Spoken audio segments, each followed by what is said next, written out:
things that's not related to your point, Matt, but I wanted to bring it out before we wind up here, and that is this: is that when people do an analysis of the Chinese economy, they tend to do it on the Western style. That is, you assume that the methodology, the standards, and the data are consistent from state to state. And so when you aggregate the whole thing together, it makes sense. But in China, it's important for your viewers to remember that you have a very highly fragmented economy. So you have different economies regionally, different economies locally, different economies in various municipalities. And then by industry, you have different economies in different industries.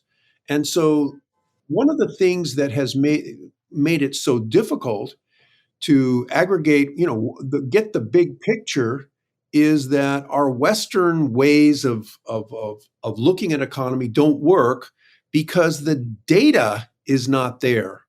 And the party secretaries, they have an incentive to show progress. And so their numbers are always inflated and they pass it up to the National Bureau of Standards and they aggregate all these mistakes. And Xi Jinping knows he can't even tell what's happening with his own economy because he was a party secretary before and he participated in this overinflation and misrepresentation to protect the lower level job holders. And so we get a situation here where how could you actually evaluate where China's economy is? And there's only, I think, one really interesting effort by a former premier of China, based on three factors. And the first one was, what's the actual railroad use by productive companies? The second factor is, what is the actual amount of electricity used by productive companies? And the third way was, what are the loans being made to productive facilities? And this was done by former Premier Li Ka-shing, who mysteriously died in Shanghai. And there was another attempt to try to figure out where China was, a picture of its economy, by the famous Bo Xilai, who's now in prison.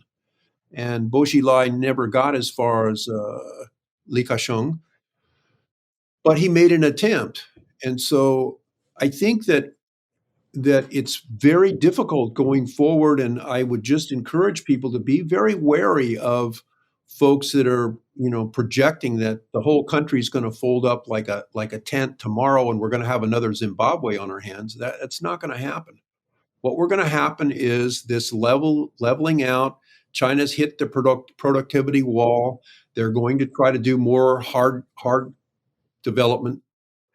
There's going to be, as Shelley, as you pointed out, efforts to continue to capture innovation by stealing or forcing companies.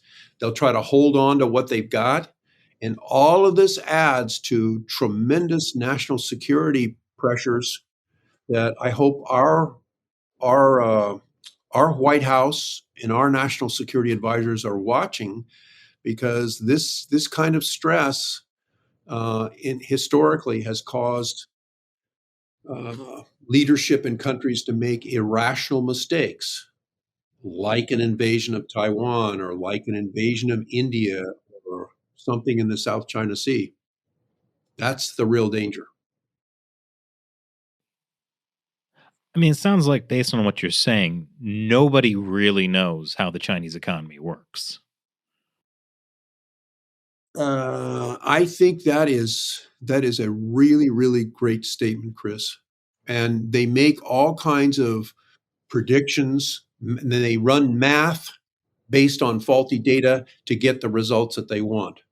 But we can see, if you start connecting the dots, like you have been doing on this program, you can start to see that clearly China has hit an economic wall. And how they go through that wall or how they go over it remains to be seen. But we're not going to see these years of explosive growth that we've seen in the past. They are basically in a situation where they can't go to stage two, and there's going to be a leveling out. And I think we're going to see an economy kind of like Japan that moves along at a very, very modest pace in terms of growth. Well, so if that spurs the Communist Party to take military action with Taiwan, South China Sea, or India, that doesn't make things better. Like for a while, the Chinese economy will have more things to make, weapons, planes, but that doesn't seem to solve anything in the long run. You're absolutely right. And that's why I've used the word irrational, because in any type of military operation, you look at the necessity of China in terms of its need for energy imports, its need for food imports, and the reaction that will happen in the Malacca Strait in terms of potential blockade and cutting China off. Essentially, what happens after the initial, let me use the military term, the initial first strike or the first 2 weeks of any type of combat situation, China's economy will go down to something like a pilot light on a gas stove. And what does that do? That's where your social implosion, the risk comes in. So, Chris, you're absolutely right. It's completely irrational. Yeah, I think that this idea that some people in the party might have that, they're jealous of Taiwan's success, and if only the PRC could take Taiwan, then they would have Taiwan's success, and they would have a successful province. But because as you said earlier, there's something about authoritarian controls that stifles innovation.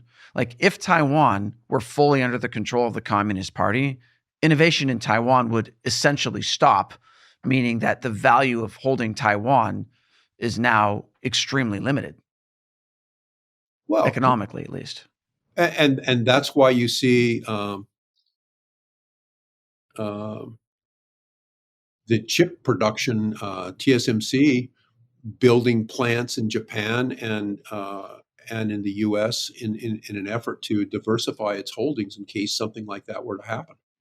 And the other piece of what you just said, Matt, is you have probably seen this map, and it shows a map of Taiwan, and then it shows mainland China as whatever it is called. What do they call it? I guess that would be West Taiwan, and it's sort of the implication that if Taiwan were part of China, maybe Taiwan could make China like Taiwan, but that would involve getting rid of the Communist Party, and that's another problem. So not going to happen.